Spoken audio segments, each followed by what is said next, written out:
The clip flew out of the rifle with that unmistakable metallic sound. A single ping echoed across the battlefield. In the chaos of war, that tiny piece of steel spiraling through the air became one of the most iconic sounds in military history.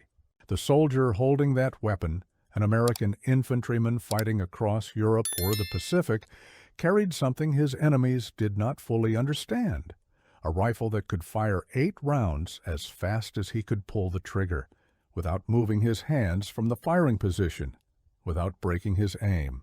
While German soldiers worked their bolt actions, while Japanese riflemen cycled through manual operations, American troops unleashed a volume of fire that seemed impossible from standard infantry rifles. If you love deep dives into military history like this one, hit that subscribe button and let me know in the comments where you are watching from. Your support keeps these documentaries coming. The weapon that gave American forces this extraordinary advantage was born not in some prestigious engineering laboratory, not from the mind of a formally trained ballistics expert, but from the imagination of a Canadian immigrant who learned English while sweeping floors in a textile mill. His name was John Cantius Garand. His creation would be called the M1 Garand, and General George S. Patton himself would declare it the greatest battle implement ever devised. But how did a self-taught inventor create the weapon that would help win the Second World War? How did a rifle that Americans could eventually purchase through the mail become the defining firearm of the greatest conflict in human history? This is the story of the mail-order rifle, the weapon that changed everything. The journey begins in 1888 in the small town of Saint-Rémy, Quebec, where Jean Cantius Garand was born into a French-Canadian family. His early life offered no indication of the impact he would eventually have on world history. The family migrated south, crossing the border into the United States, settling in Connecticut. Young John, as he would come to be known in his adopted country, faced the challenges common to immigrant families of that era. Money was scarce. Education was a luxury. At the age of 12, the boy found himself working in a textile mill in Jewett City, Connecticut. His job was simple. He swept floors. He watched the massive machines thunder and clatter around him. He learned English from his co-workers, picking up the language word by word, phrase by phrase, absorbing it the way immigrants have always absorbed new tongues, through necessity and determination. But something else was happening inside that young mind. Surrounded by machinery, watching the intricate dance of gears and levers and spinning bobbins, John Garand began to understand how things worked. He developed an intuitive sense for mechanical systems, an ability to look at a complex machine and see not just what it did, but how it could be improved. The textile mill became his university. The clattering looms became his professors. By the time he was 18 years old, this floor-sweeping immigrant had already patented 2 inventions, a telescopic screw jack and an automatic bobbin winding machine. The young man who had arrived in America with nothing was beginning to reveal his genius. His path toward firearms design came through an unexpected route. Garand took a job at a shooting gallery, one of those small amusement attractions common in that era. There, surrounded by rifles and the sound of gunfire, his mechanical mind turned toward a new challenge. He began to study firearms with the same intensity he had once applied to textile machinery. He saw weapons not as finished products, but as systems with potential for improvement. And in 1916, with war raging across Europe and America preparing for possible involvement, John Garand began designing semi-automatic rifles. The concept was revolutionary. At that time, the standard infantry rifle in virtually every army in the world was a bolt-action weapon. To fire, a soldier pulled the trigger. To fire again, he had to manually work the bolt, cycling out the spent cartridge and loading a fresh round into the chamber. This operation required the shooter to move his hand from the trigger area, break his sight picture, and then reacquire his target. For a trained soldier, this process could be accomplished quickly, but it still introduced a delay between shots. It still required physical motion that disrupted aim. It still limited the volume of fire that a single rifleman could produce. Garand envisioned something different. He imagined a rifle that would use the energy of the fired cartridge itself to cycle the action, ejecting the spent case and loading a new round automatically. The soldier would simply pull the trigger again, and again, and again, 8 times in rapid succession, without moving his hands from their positions, without breaking his focus on the target. In the context of military thinking at that time, this was a genuinely radical idea. In 1918, Garand submitted a design to the United States Navy. The weapon attracted attention. The authorities recognized that this self-taught immigrant possessed something valuable, an understanding of firearms mechanics that exceeded most formally trained engineers. They offered him a position at the Bureau of Standards in Washington, with the task of continuing his development work. A year and a half later, in November 1919, John Garand walked through the gates of Springfield Armory in Massachusetts, the historic center of American military firearms production. He would remain there for the next 34 years, and within those walls, he would create the weapon that would arm a generation. The development process was neither quick nor easy. Military specifications were exacting. Sometimes they were contradictory. Garand worked through design after design, prototype after prototype, testing and refining and starting over. His first models used a primer-actuated blowback system. These showed promise, but eventually reached a developmental dead end. The self-taught engineer went back to his drawings. He developed a new approach, a gas-operated system that would tap off propellant gases from the fired bullet and use that energy to cycle the action. This design would eventually prove successful. Throughout the 1920s and early 1930s, Garand refined his creation. The Army conducted rigorous evaluations, testing his design against competitors. Engineers from across the country submitted their own semi-automatic rifle concepts. The competition was fierce. But Garand's design kept proving superior. His rifle demonstrated the reliability that military weapons demanded. It showed the accuracy that combat required, and it achieved all this while remaining practical in terms of manufacturing, a critical consideration for any weapon intended for mass production. In 1932, a significant controversy arose. The Army was considering adopting a new caliber, a smaller .276 round, that would allow soldiers to carry more ammunition. Garand redesigned his rifle for this new cartridge. Testing went well. A January 1932 meeting recommended adoption of the smaller caliber. Everything seemed to be moving toward the new round. Then General Douglas MacArthur intervened. The Army Chief of Staff personally disapproved the caliber change. His reasoning was practical. The United States possessed extensive existing stocks of .30 caliber ammunition. Changing calibers would render all that ammunition obsolete. In a time of limited military budgets, this waste was unacceptable. MacArthur's decision forced Garand back to his workbench. The rifle would need to be redesigned once again, this time for the full-power .30-06 Springfield cartridge.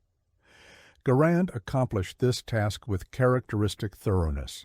His improved model passed testing, and in 1936 the M1 rifle was officially adopted as the standard infantry weapon of the United States Army. The timing was extraordinary. Across the Atlantic, Hitler was consolidating power in Germany. In Asia, Japan was expanding its empire through military conquest. The world was sliding toward catastrophe, and the United States, almost by accident, had just equipped itself with the most advanced infantry rifle on Earth. Consider what Garand had achieved. His rifle weighed 9.5 pounds, roughly comparable to the bolt-action weapons it replaced. It was 43 inches long, a manageable size for an infantry weapon. It fired the powerful .30-06 Springfield cartridge, the same round used in the M1903 Springfield rifle that had served American forces for decades. But unlike that bolt-action weapon, the M1 Garand was semi-automatic. A trained soldier could fire 40 to 50 accurate shots per minute at ranges of 300 yards. The rifle's effective range extended to 500 yards, though it was accurate at much greater distances. The feeding system was unique. Rather than a detachable box magazine, Garand designed his rifle to use an unblocked clip, a metal strip that held 8 rounds and was inserted directly into the action. When the last round was fired, this clip would eject automatically with that distinctive ping sound, and the action would lock open, ready for a fresh clip. This system offered rapid reloading. A trained soldier could have a new clip inserted and be firing again within 2 to 3 seconds. By 1936, the first M1 Garands were rolling off the production lines at Springfield Armory, but producing enough rifles to equip the entire American military would require years and massive industrial effort. When Japan attacked Pearl Harbor on December 7, 1941, the M1 Garand was still not universally issued. Many units still carried the older M1903 Springfield. The urgent demands of war forced acceleration of production. Winchester Repeating Arms Company was contracted as a second source. Both factories operated around the clock. By the end of the war in 1945, more than 5.4 million M1 Garands had been manufactured. The first American soldiers to face combat with the M1 Garand were those defending the Philippines. On December 8, 1941, the morning after Pearl Harbor, Japanese forces invaded. American and Filipino troops found themselves in desperate defensive battles. The soldiers carrying M1 Garands discovered they possessed something their enemies did not fully understand. Against Japanese troops armed with Type 38 or Type 99 Arisaka bolt-action rifles, the semi-automatic fire of the Garand provided a significant advantage. A single American rifleman could produce a volume of fire that seemed to come from multiple weapons. This advantage would prove decisive across every theater of the war. In Europe, American soldiers faced German troops equipped primarily with the carabiner 98 Kurs, the famous Kar 98K. This was an excellent weapon, the culmination of decades of German Mauser development. It was accurate, it was reliable, it was superbly manufactured. But it was a bolt-action rifle. A trained German soldier could fire perhaps 15 rounds per minute with his Kar 98K. His American counterpart, armed with an M1 Garand, could fire 40 to 50. In the mathematics of combat, this disparity was overwhelming. The technical specifications of the two rifles reveal interesting comparisons. Both fired powerful full-sized rifle cartridges, the German 7.92 mm Mauser and the American .30-06 Springfield. Ballistically, these rounds were virtually identical in performance, both pushing 170 to 190 grain bullets at muzzle velocities around 2,700 feet per second. The German rifle fed from 5-round stripper clips. The American rifle used 8-round on-block clips. Neither system was particularly slow to reload, but the critical difference lay in what happened between reloads. When a German soldier fired his Kar 98K, he had to work the bolt before firing again. This action, however rapid, broke his concentration. It moved his hand from the trigger. It disrupted his sight picture. When an American soldier fired his M1 Garand, he simply pulled the trigger again. His hands never moved. His eyes never left his target. His focus remained unbroken. In the stress and chaos of combat, this difference translated directly into effectiveness. Picture an engagement between equally skilled riflemen, one German and one American. Both spot each other at the same moment. Both raise their weapons to fire. Both achieve good sight pictures. Both pull their triggers. Both rounds fly toward their targets. Now consider what happens next. The German soldier must cycle his bolt, a motion requiring perhaps 1 second from a trained soldier. The American soldier simply pulls his trigger again. Before the German can fire his second shot, the American has already sent 2 or 3 more rounds downrange. In the chaos of combat, where survival often depends on fractions of seconds, this advantage was profound. German military intelligence analyzed the M1 Garand throughout the war. Their assessments were revealing. They acknowledged that the American rifle offered a higher volume of fire. They noted that it provided advantages in shot-to-shot recovery time.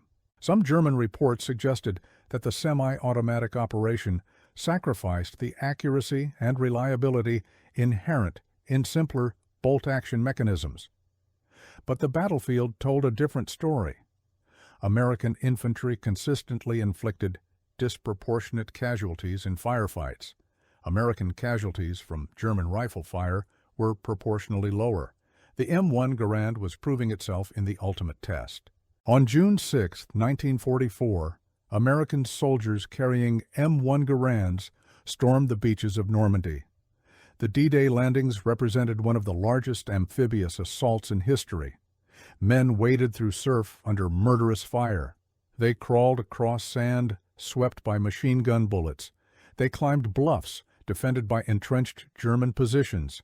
In these desperate hours, the men who survived and pushed forward carried rifles that gave them a fighting chance. The semi-automatic fire of the Garand allowed advancing troops to suppress German positions while their comrades maneuvered. It allowed wounded men to continue fighting even when their physical condition made bolt manipulation difficult. If you are enjoying this documentary and learning something new, take a moment to subscribe and hit that notification bell. It helps the channel grow and ensures you will not miss the next deep dive into military history. The fighting in Normandy continued through the summer of 1944. American forces broke out from the beachheads and pushed across France. The M1 Garand proved its versatility in conditions ranging from hedgerow fighting to open warfare. In the close confines of the Norman bocage, where visibility was limited and engagements happened at point-blank range, the rapid-fire capability of the Garand gave American soldiers crucial advantages. In more open terrain, the rifle's accuracy at longer ranges proved equally valuable. December 1944 brought the Battle of the Bulge. German forces launched a massive surprise offensive through the Ardennes forest. American troops found themselves fighting in brutal winter conditions, often surrounded, frequently outnumbered. The M1 Garand's reliability in these conditions proved remarkable. Despite freezing temperatures, despite snow and ice, the rifles continued to function. The gas-operated mechanism proved more tolerant of adverse conditions than many had expected. American soldiers defending positions like Bastogne found their Garands fired when needed, shot after shot, through some of the most brutal fighting of the European War. In the Pacific theater, the M1 Garand faced different challenges. The jungle fighting of islands like Guadalcanal tested weapons in ways that European conditions did not. Humidity was constant, moisture infiltrated everything, sand and mud contaminated mechanisms. The damp jungle conditions that destroyed lesser weapons found the M1 Garand particularly resistant. Marines and Army soldiers fighting through the Solomon Islands, through the Philippines, through Iwo Jima and Okinawa discovered that their Garands remained reliable when reliability meant the difference between survival and death. The Battle of Guadalcanal began in August 1942. Marines landed on that primordial jungle island to begin what would become one of the longest and most grueling campaigns of the Pacific War. Initially, many Marines still carried the older M1903 Springfield rifles, but as the campaign continued into early 1943, M1 Garands began appearing in greater numbers. The effect was noticeable. American troops could now match Japanese banzai charges with devastating volumes of fire. Individual Marines could break up enemy assault formations before they could close to effective range. Private First Class Mitchell Page demonstrated what was possible during the desperate fighting on Guadalcanal. Manning a machine gun position when Japanese forces attacked, he fought with the kind of ferocity that defined the Pacific War. The Marines around him, armed with M1 Garands, provided the supporting fire that made positions defensible. The combination of automatic weapons and semi-automatic rifles created interlocking fields of fire that Japanese forces found nearly impossible to penetrate. The fighting at Tarawa in November 1943 showcased both the horrors of Pacific amphibious assault and the effectiveness of American small arms. Marines wading across the reef exposed to devastating Japanese fire carried weapons that would prove their worth in the bitter, close quarters fighting that followed. Once ashore, the M1 Garand's rapid fire capability allowed Marines to clear fortified positions with a combination of firepower and aggression that overwhelmed defenders. Saipan, Peleliu, Iwo Jima, Okinawa, each battle added to the M1 Garand's combat record. Japanese defensive tactics evolved throughout the war. Early Japanese strategy emphasized offensive operations and banzai charges. These tactics, however brave, proved suicidal against American firepower. Later, Japanese strategy shifted toward defensive operations, fighting from elaborate cave systems and fortified positions. The M1 Garand's accuracy and penetration proved essential in this grinding warfare. American troops could engage Japanese positions at ranges where enemy rifle fire remained ineffective. They could pour sustained fire into cave entrances and bunker apertures. Veterans' accounts from these battles consistently emphasized the M1 Garand's role in survival and victory.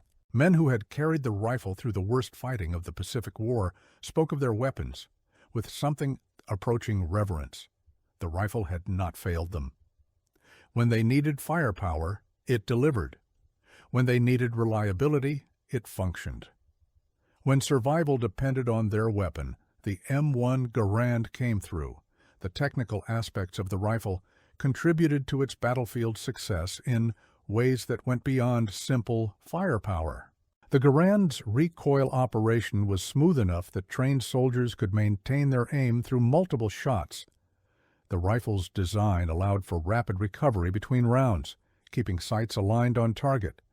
The 8-round en-bloc clip, while sometimes criticized for its limited capacity, actually offered practical advantages. It was impossible to forget whether the rifle was loaded. The clip either seated fully or it did not. When the last round fired, the distinctive ping and the automatic bolt lock provided unmistakable notification that reloading was required. The famous ping of the ejecting clip has generated persistent myth and controversy. Stories circulated that enemy soldiers would listen for the ping, then rush American positions knowing the riflemen were empty. This myth contains a kernel of plausibility but fails to match combat reality. In the chaos of battle, with gunfire, explosions, and shouting creating a cacophony of sound, the ping of a single ejecting clip was virtually inaudible beyond close range. Even if heard, the 2 to 3 seconds required to reload was insufficient time for an enemy to take advantage.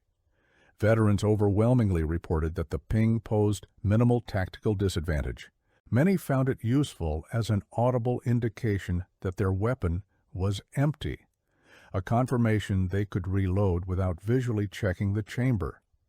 The comparison between the M1 Garand and competing weapons extended beyond the German Kar-98K. Japanese forces in the Pacific carried Type 38 and Type 99 Arisaka rifles, both bolt-action weapons of generally good quality, but fundamentally similar in concept to the German rifle.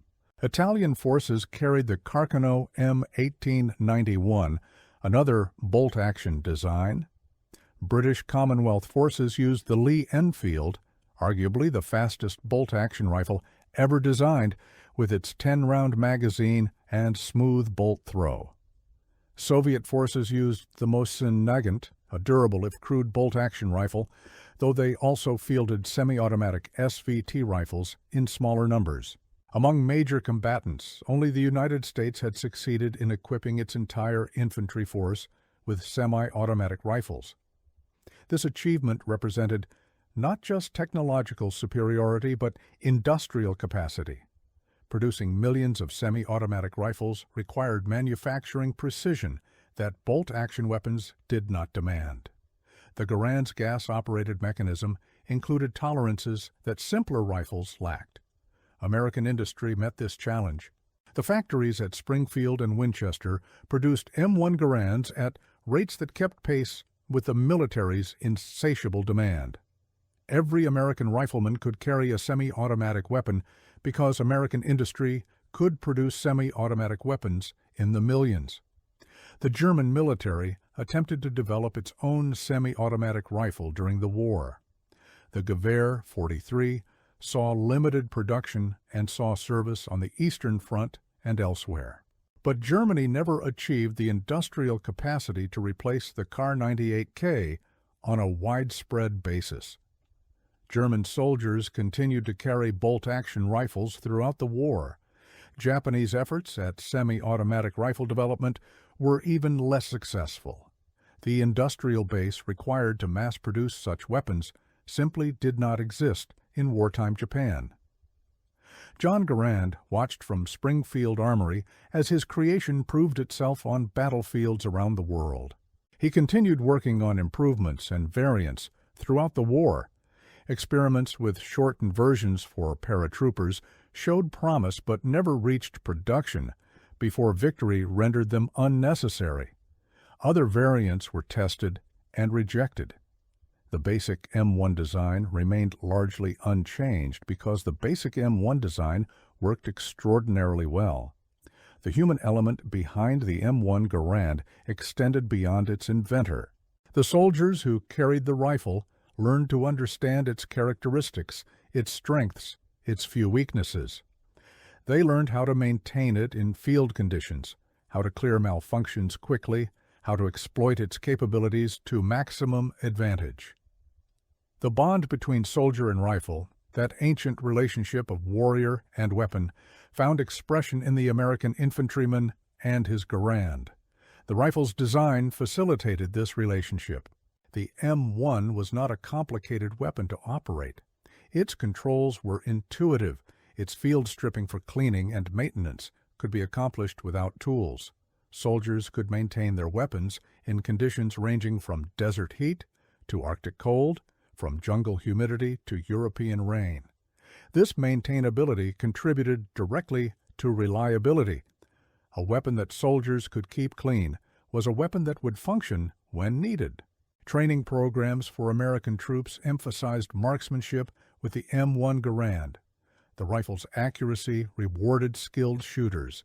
Its semi-automatic operation allowed for rapid development of firing skills, since students could focus on aiming and trigger control without the distraction of manually cycling the action.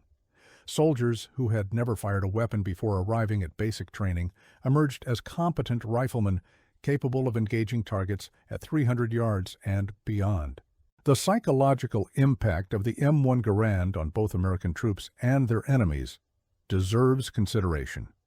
American soldiers knew they carried superior weapons. This knowledge contributed to confidence. Confidence contributed to effectiveness. The GI advancing across a European field or a Pacific beach knew that his rifle gave him capabilities his enemies lacked. This knowledge helped men perform under the most terrifying conditions combat could offer. For German and Japanese soldiers, the experience was different. Facing American troops meant facing a volume of rifle fire that seemed impossible. Individual American positions poured out rounds at rates that bolt-action rifles could not match. German veterans described the shock of engaging American infantry and finding themselves outgunned at the squad level. The mathematics of firepower favored the M1 Garand in virtually every engagement. The war ended in August 1945. The atomic bombs dropped on Hiroshima and Nagasaki forced Japanese surrender and made the planned invasion of the Japanese home islands unnecessary.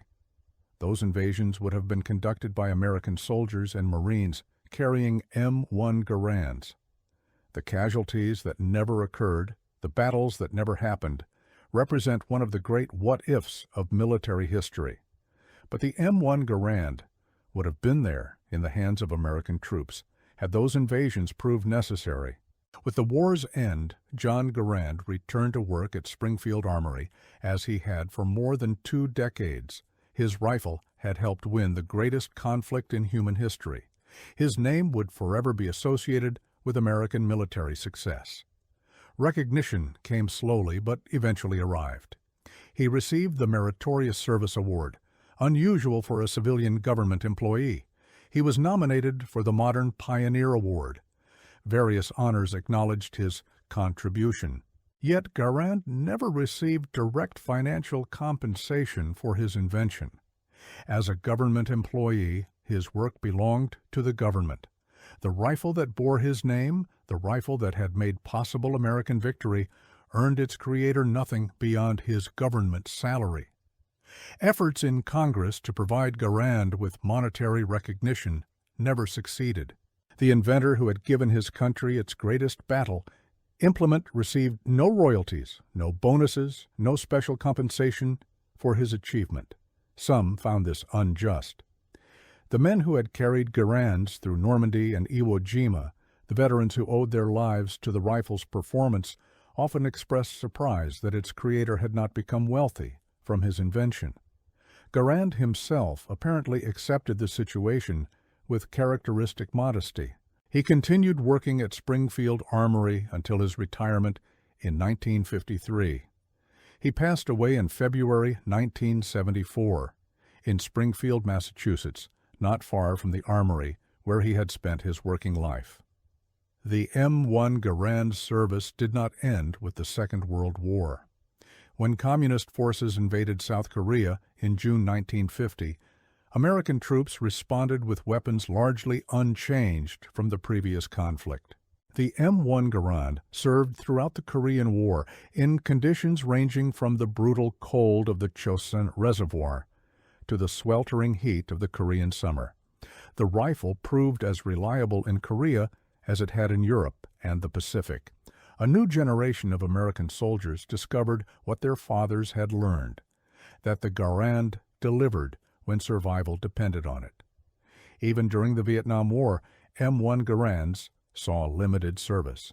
Though largely replaced by the M14 and later the M16, some Garands remained in use with rear echelon units, allies, and other forces. The rifle that John Garand had designed in the 1920s continued to prove useful 4 decades later. The legacy of the M1 Garand extends into the present day. The Civilian Marksmanship Program, a federally chartered organization, continues to sell surplus M1 Garands to American citizens.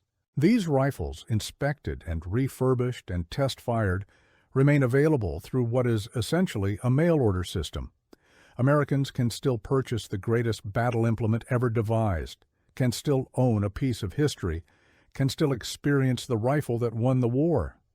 The mail-order rifle remains available by mail order. The CMP's mission includes promoting firearm safety and marksmanship training, goals that date back to the early 20th century. The organization receives surplus military weapons from the government and makes them available to qualified civilians. The M1 Garand represents their most iconic offering. Each rifle sold by the CMP is an authentic government weapon, a piece of history that may have seen service in the Second World War, Korea, or elsewhere. For collectors and shooters, these rifles offer a direct connection to the past. Purchasing an M1 Garand through the CMP requires meeting certain qualifications. Applicants must be members of a CMP-affiliated organization. They must demonstrate marksmanship activity or training. They must comply with all applicable firearms laws. But for those who meet these requirements, the opportunity to own a genuine M1 Garand remains real. The rifle that armed the greatest generation continues to find homes with new generations of Americans. Before we reach the conclusion of this story, please consider subscribing if you have not already. Leave a comment sharing your thoughts on the M1 Garand. Did a family member carry one during the war? Have you had the chance to fire one yourself? Your engagement helps bring more content like this to life. The question posed by this documentary's title deserves a direct answer. Why was the mail-order rifle actually the best weapon of the war? The answer lies in the combination of factors that John Garand managed to achieve. He created a semi-automatic rifle that matched the power and accuracy of bolt-action weapons. He achieved reliability that equaled or exceeded manually operated designs. He did so in a package that American industry could mass-produce by the millions. And he delivered this weapon in time for it to matter. The M1 Garand did not win the Second World War single-handedly. Victory required combined arms, air superiority, naval power, industrial might, and the courage of millions. But at the squad level, where soldiers actually fought and died, the M1 Garand provided a clear and measurable advantage that German and Japanese forces could never match. That advantage translated into lives saved, battles won, and ultimately into Allied victory. General Patton's assessment has echoed through the decades. The greatest battle implement ever devised. Those words spoken by one of the war's most aggressive and successful commanders captured something essential about John Garand's creation. The M1 Garand was not merely a good weapon. It was not merely an effective weapon. It was the weapon that defined American infantry combat for a generation. It was the weapon that gave ordinary soldiers extraordinary capabilities. It was the weapon that proved in the ultimate test of combat that American ingenuity and American industry could outmatch anything the world's aggressors could field. The immigrant boy who swept floors in a textile mill had changed history. His mechanical genius, nurtured through years of self-education and practical experience, produced a weapon that influenced the course of the 20th century. John Canius Garand never became famous in the way that generals and politicians became famous. His name is not known to everyone, but his rifle, his magnificent semi-automatic rifle, remains one of the most important weapons ever created. Today, those who fire an M1 Garand experience something that connects them directly to history. The weight of the rifle in their hands is the same weight that soldiers felt on the beaches of Normandy. The kick of the recoil is the same kick that Marines absorbed on Iwo Jima. The ping of the ejecting clip is the same sound that echoed across battlefields from Africa to the Pacific. The M1 Garand is not merely a historical artifact. It is a living connection to the men who carried it, to the inventor who created it, and to the conflict that defined the modern world. The mail-order rifle. That seemingly modest designation captures something profound about this weapon. It was available to ordinary Americans. It was produced in quantities that made it accessible. It was designed by a man who came from nothing and achieved everything through talent and determination. The M1 Garand represents American democracy applied to warfare, the idea that ordinary citizens, properly equipped, could defeat professional military forces of any nation. That idea proved true in the 1940s. The rifle that made it possible deserves to be remembered as exactly what General Patton called it, the greatest battle implement ever devised.